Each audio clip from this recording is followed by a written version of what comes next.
અમદાવાદના કાલુપુરમાં એએમસીની ટીમ પર હુમલો કરવામાં આવ્યો। અસામાજિક તત્વોએ હુમલો કર્યો તો પટવા શેરીમાં પેચવર્કની કામગીરી સમયે હુમલો કરવામાં આવ્યો હતો। ટેકનિકલ સુપરવાઇઝર પર હુમલો કર્યો હતો તો લોડિંગ રિક્ષા પર પથ્થરમારો કરી કાચ તોડવામાં આવ્યા હતા।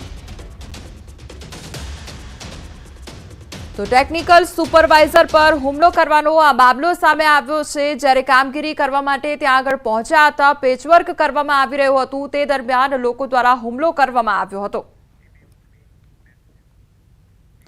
મોરબીના વેપારી પર જીવલેણ હુમલો કરવામાં આવ્યો છે। 4 શખ્સોએ વેપારી પર હુમલો કર્યો અને મગફળીનો પાક ચાખવા ન આપતા આ હુમલો કરવામાં આવ્યો। 4 શખ્સોએ વેપારીના ઘરમાં તોડફોડ કરી તો વેપારીને ધોકા પાઇપ વડે માર મારવામાં આવ્યો હતો। પોલીસે 4 શખ્સો સામે આ અંગેની ફરિયાદ નોંધી છે। તો ધોકા અને પાઇપ વડે હુમલો કરવાની આ ઘટના સામે આવી છે। વેપારીને ઢોર માર મારવામાં આવ્યો હતો, તે અંગે પોલીસ દ્વારા વધુ તપાસ હાથ ધરવામાં આવી છે અને 4 શખ્સો સામે ફરિયાદ પણ નોંધવામાં આવી છે। તો મોરબીની આ સમગ્ર ઘટના સામે આવી છે, જેમાં વેપારી પર જીવલેણ હુમલો કરવામાં આવ્યો છે।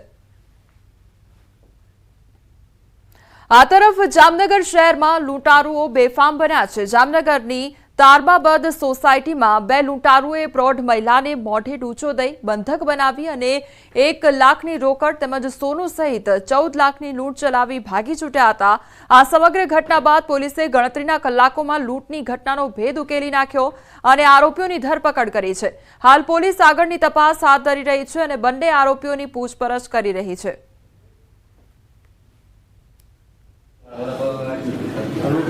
કાલે એક લૂંટનો બનાવ બન્યો હતો અને લૂંટનો જે બનાવ બન્યો હતો, હું સિટી એ ડિવિઝન પોલીસ જે પીઆઈ એને ચાવડા છે અને સિટી જે ડીવાયએસપી જયવીર ઝાલા છે, આ બંનેને હું બધાઈ આપું છું કે એટલો જે ગંભીર ગુનો હતો, આ ગુનાને માત્ર ને માત્ર 5-1 લાખમાં એ લોકો જે છે આને ડિટેક્ટ કરીને અને લગભગ વધારેથી વધારે મુદ્દામાલ એ લોકો કબજે કરી લીધો છે। રાજકોટમાં પોલીસ અને કાર ચાલકની બબાલનો વિડીયો સોશિયલ મીડિયામાં વાયરલ થયો છે। વિડીયો રૈયા ચોકડી પાસે હોવાનું સામે આવ્યું છે। કાર ચાલક દ્વારા સિગ્નલ તોડતા પોલીસે રોકીને ટકોર કરતા બોલાચાલી થઈ હોવાનું સામે આવ્યું છે। ત્યારે હાલ તો કાર ચાલકને ગાંધીગ્રામ પોલીસ સ્ટેશને લઈ જઈ આગળની કાર્યવાહી હાથ ધરવામાં આવી છે।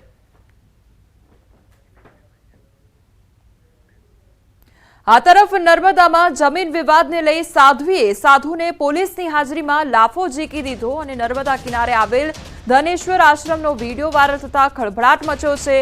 નાંદોદ તાલુકાના ધનેશ્વર મંદિરની પ્રોપર્ટી મુદ્દે સાધુઓ વચ્ચે વિવાદ થયો। મહત્વનું છે કે આ વિવાદ છેલ્લા 25 વર્ષથી ચાલે છે। સાધ્વીએ સાધુ સદાનંદ મહારાજ સામે ફરિયાદ કરી પોલીસ બોલાવી હતી અને ત્યારબાદ અખિલ ભારતીય સંત સમિતિના જિલ્લા મહામંત્રી સદાનંદ મહારાજને પોલીસની હાજરીમાં મહિલા સાધુ ભગવતદાસ ઉર્ફે ભૌમિકા સાધ્વીએ તમાચો માર્યો। વિખવાદ વધતા બંને સાધુઓએ રાજપીપળા ટાઉન પોલીસ પાસે પોલીસ પ્રોટેક્શન માંગ્યું છે। ત્યારે સાધ્વીના થપ્પડ મારવા મુદ્દે સદાનંદ મહારાજે કહ્યું, આ સાધ્વીએ મારી પર અનેકવાર આવો હુમલો કરેલ છે અને મને ન્યાય નહીં મળે તો હું આત્મવિલોપન કરીશ।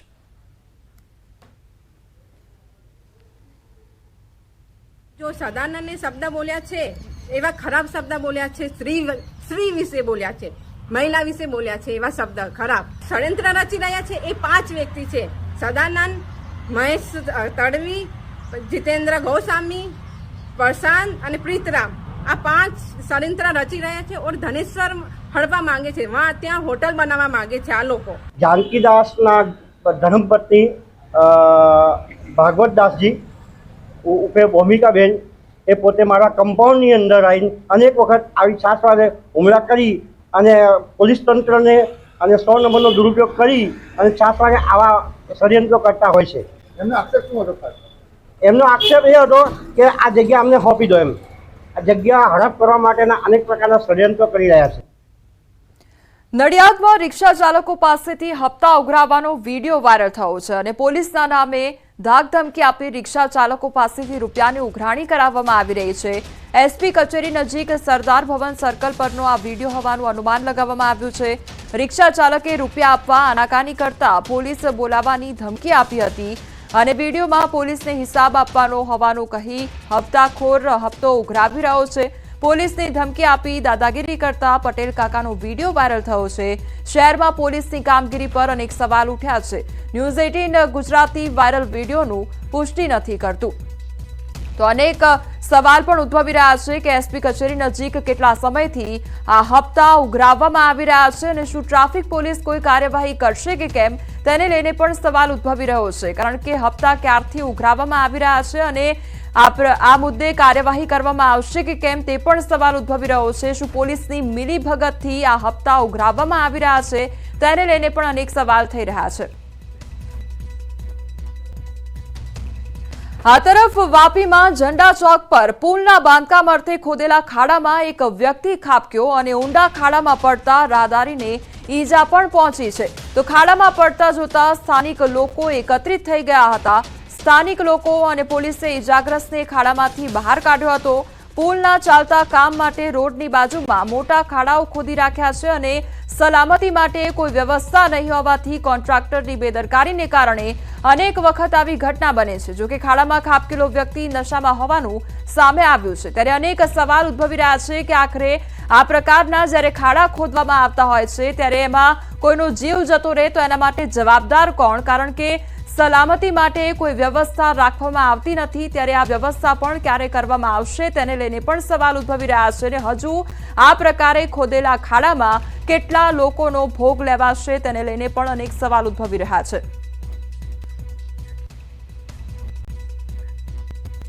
બનાસકાંઠાના સોઈ ગામના સોનેથ ગામ નજીક લક્ઝરી બસ અને ટેન્કર વચ્ચેના ગમખ્વાર અકસ્માતમાં 3 લોકોના મોત થયા છે, જ્યારે 15 થી 20 લોકો ઘાયલ થયા છે। તો મોડી રાત્રે ભારતમાલા હાઈવે પર આ અકસ્માત સર્જાયો હતો। ઘાયલોને 108 મારફતે ભાભર, થરાદ સહિતની સરકારી ખાનગી હોસ્પિટલોમાં દાખલ કરવામાં આવ્યા છે। મૃતકોને સુઈગામ સરકારી સામૂહિક આરોગ્ય કેન્દ્રમાં પીએમ અર્થે ખસેડવામાં આવ્યા। તો રોંગ સાઈડમાં આવતા ટેન્કર ચાલકે લક્ઝરીને ટક્કર મારતા અકસ્માત સર્જાયો હતો અને જામનગરથી રાજસ્થાન તરફ જતી લક્ઝરીને સોનેથ ગામ નજીક ભારતમાલા હાઈવે પર અકસ્માત નડ્યો। અકસ્માત એટલો ભયંકર હતો કે લક્ઝરીનો કચ્ચર ઘાણ વળી ગયો હતો।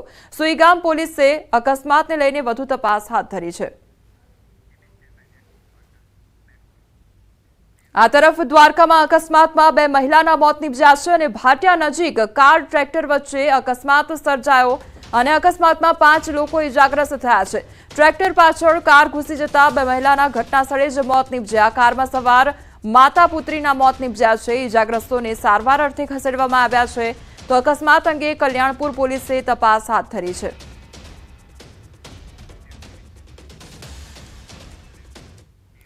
અમદાવાદ શહેરમાં 31મી રાત્રે દારૂ પીધેલા 400 થી વધુ લોકો પકડાયા છે। 31 ડિસેમ્બરે નિયમોને નેવે મૂકીને ઉજવણી કરનાર લોકોને દંડનો ડામ મળ્યો છે। નવા વર્ષની ઉજવણીમાં છાકટા બનેલા 400 લોકોને પોલીસે પકડ્યા અને કાર્યવાહી કરી। તો પોલીસે ગત રાત્રે ડ્રિંક એન્ડ ડ્રાઈવના 223 કેસ નોંધ્યા છે, જ્યારે એક એનડીપીએસનો કેસ નોંધાયો છે। ટ્રાફિક નિયમોનો ભંગ કરનાર 558 વાહનોને ડિટેઇન કરવામાં આવ્યા છે। આ સાથે જ 5,60,900 રૂપિયાનો દંડ વસૂલાયો।